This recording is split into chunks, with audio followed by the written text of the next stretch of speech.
हाँ तो बच्चों आज हम जानेंगे आइसोमर्स में, वो भी स्पेशली स्टीरियो आइसोमर्स क्या होते हैं और एनेंशियोमर्स क्या होते हैं।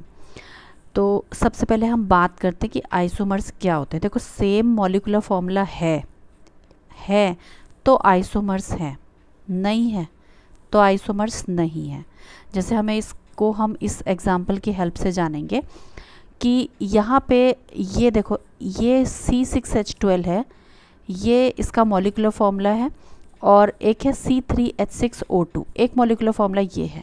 ये दोनों अलग अलग मॉलिक्यूलर फॉर्मूले हैं, तो ये दोनों एक दूसरे के आइसोमर्स नहीं है, इनके बीच में आइसोमेरिज्म नहीं है। लेकिन ये वाला मॉलिक्यूलर फॉर्मूला के यहाँ पे एक स्ट्रक्चर ये है और एक स्ट्रक्चर ये है।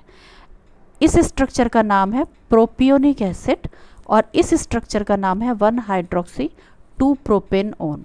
ये हमारा ओन ग्रुप है, ये हमारा ओन ग्रुप है। ये देखो OH यहाँ पे कनेक्टेड है, ठीक है। तो यहाँ पे ये दोनों एक दूसरे के आइसोमर्स हैं।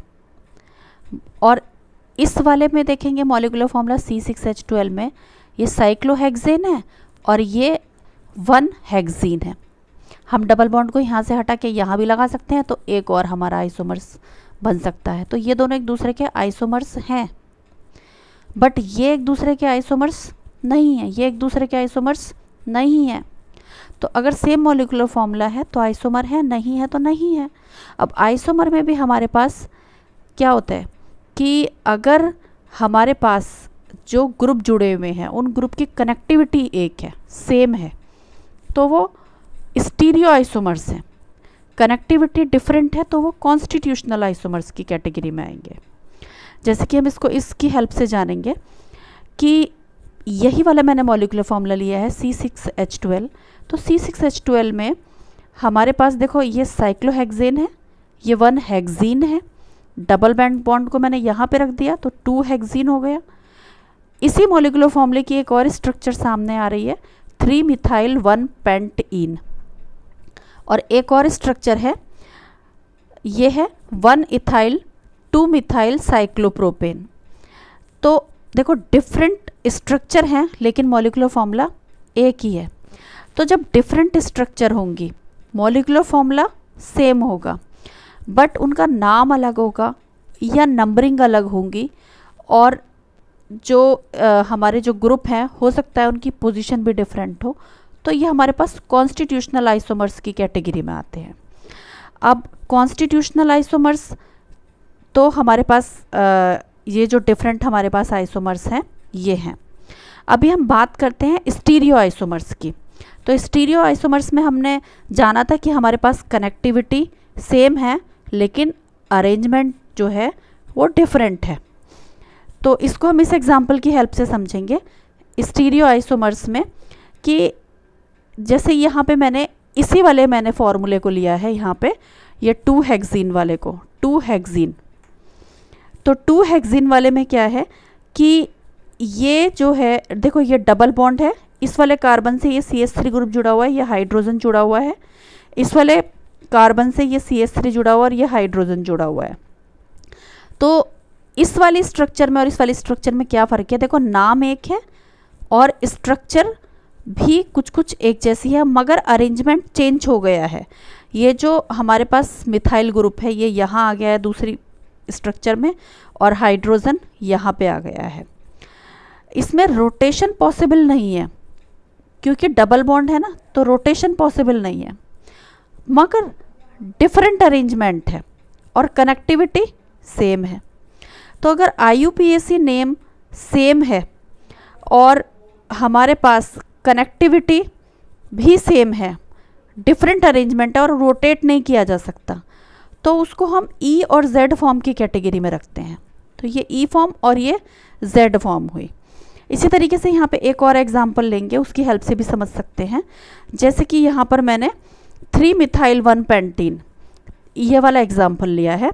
तो 3-मिथाइल-1-पेंटीन में क्या है ना कि देखो ये इस वाले कार्बन एटम से कनेक्टिविटी सेम है, ये भी C6H12 है इसका मॉलिक्यूलर फॉर्मूला, और इसका जो नाम है वो 3-मिथाइल-1-पेंटीन है। नाम दोनों का सेम है, लेकिन इसमें जो मिथाइल ग्रुप है वो इस साइड है, राइट साइड में, और इसमें जो मिथाइल ग्रुप है वो लेफ्ट साइड में चला गया है, अरेंजमेंट चेंज हो गया है।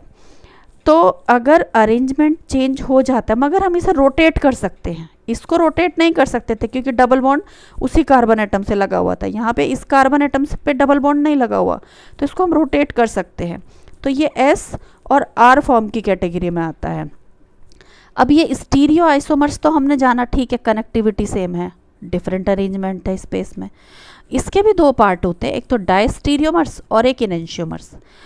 अब अगर वो non super imposable mirror image show करते हैं तो वो इनेंशियोमर की कैटेगरी में आते हैं, और अगर वो super imposable mirror image show नहीं करते, non super imposable mirror image show नहीं करते, तो वो डायस्टीरियोमर्स की कैटेगरी में आ जाते हैं। जैसे डायस्टीरियोमर्स का हम यहाँ पे देखेंगे कि ये डायस्टीरियोमर्स हैं, तो कोई भी जो ऑप्टिकल आइसोमर्स हैं जो कि मिरर इमेज नहीं शो करते, जैसे कि यहाँ पे इस स्ट्रक्चर को देखेंगे तो ये एक दूसरे की मिरर इमेज शो नहीं कर रहे। अगर मैं इनके बीच में यहाँ पे मिरर एक लगाना चाहूँ तो नहीं, इसको ये इसकी मिरर इमेज नहीं है, तो ये हुए डायस्टीरियोमर्स।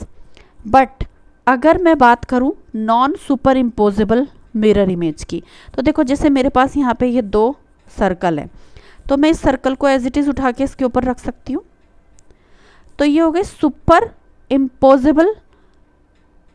बट अगर मेरे पास कोई एक ऐसी स्ट्रक्चर हो, जैसे कि यहाँ पे मान लीजिए ये ई है, अब इसके बीच में मैं ये मिरर इमेज इसकी बना दूँ, तो क्या होगा कि मैं इस ई को एज इट इज़ उठा के इसके ऊपर नहीं रख सकती, मैं इसको पलट के तो रख सकती हूँ बट इसको एज इट इज़ उठा के इसके ऊपर नहीं रख सकती। तो ये इसकी non super imposable mirror image आती है। तो जिसमें भी ऐसी इमेज होती है वो इनेंशियोमर्स की कैटेगरी में आते हैं। जैसे हम इसको इस एग्जाम्पल की हेल्प से समझेंगे। यहाँ पे मैंने ये एक एग्जाम्पल लिया है, इस कार्बन से ये 4 अलग अलग एल्किल ग्रुप कनेक्टेड हैं। ये मिथाइल, इथाइल, प्रोपिल या पेंटिल कुछ भी हो सकता है। तो ये एक दूसरे की मिरर इमेज तो शो कर रहे हैं मगर ये नॉन सुपर इम्पोजिबल हैं। तो ऐसी सिचुएशन जब होती है तो ये इनेंशियोमर कहलाते हैं, इनेंशियोमर 1 और ये इनेंशियोमर 2। तो मेरे ख्याल से आपने इस वीडियो की हेल्प से जाना होगा इनेंशियोमर और स्टीरियो आइसोमर्स के बारे में। Thank you.